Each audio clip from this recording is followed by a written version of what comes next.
দর্শক বন্ধুরা, আমি আজ রাঁধুনি কেরামতি চ্যানেলে নবমীর স্পেশাল রেসিপি পালং পনির নিয়ে এসেছি।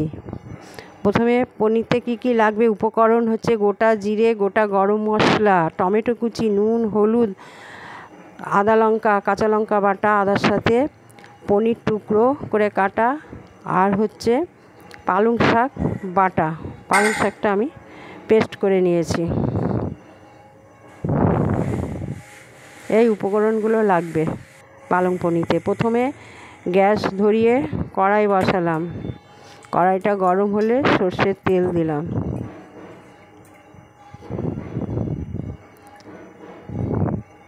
ততক্ষণে পনিরটা ধুয়ে আমি একটু নুন মাখিয়ে নিলাম। পনিরটা একটু সামান্য নুন মাখানো আছে। এবার পনিরটা গরম তেলে দিয়ে ভেজে নেব। হালকাভাবে একটু ভাজবো পনিরটা।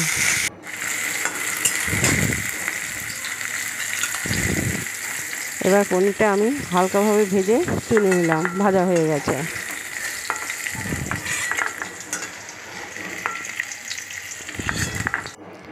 এবার ওই তেলে গোটা জিরে, গোটা গরম মশলা ফোড়ন দিয়ে দিলাম।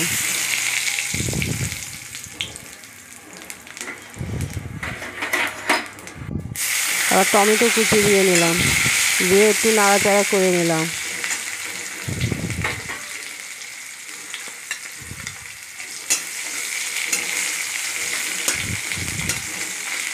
তেলে ভালো করে টমেটো কুচিগুলো একটু নাড়াচাড়া করে নিলাম, ভাজা ভাজা করে নেব।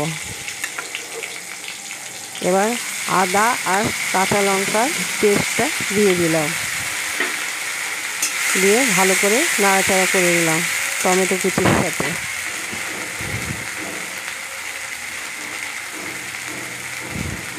দিয়ে এবার নুন দিলাম। আমার পনিরতে একটু নুন মাখানো ছিল, প্রয়োজন মতন এবার আমি নুন দেব। দিয়ে ভালো করে নাড়াচাড়া করে নিলাম। টমেটোগুলো একটু ঘেঁটে দিলাম খুন্তি দিয়ে।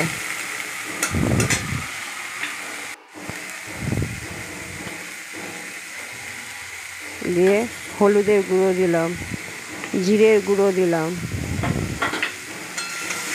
একটু নাড়াচাড়া করে নিলাম মশলাটা।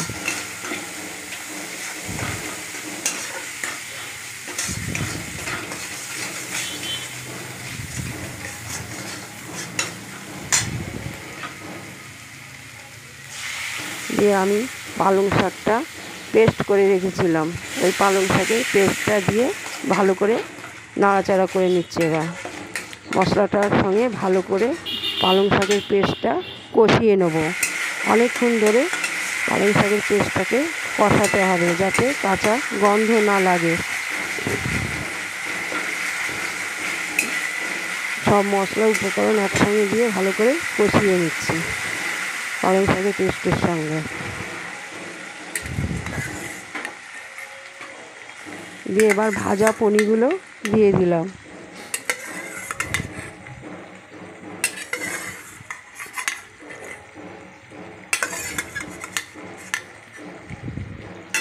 ভাজা পনিরগুলো দিয়ে পালং শাকের পেস্টের সঙ্গে আবার ভালো করে মিশিয়ে নিলাম, নাড়াচাড়া করে নিলাম।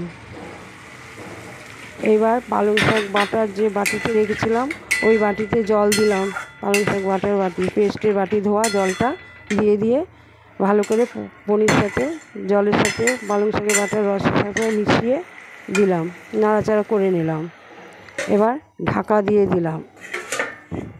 খানিক বাদে ঢাকনাটা খুলে দিলাম। এটা হয়ে এসে এই রেসিপিটা যদি আপনাদের ভালো লাগে তাহলে রাঁধুনি কেরামতি চ্যানেলে লাইক এবং সাবস্ক্রাইব করবেন। একটু 1 চামচ চিনি দিলাম, এটা একটু মিষ্টি মিষ্টি হবে পালং পনির। এই রেসিপিটা খেয়ে দেখবেন, কেমন লাগলো আমাকে কমেন্ট করে জানাবেন। পালং পনির এবার আমি নামিয়ে ফেললাম, এটা হয়ে গেছে।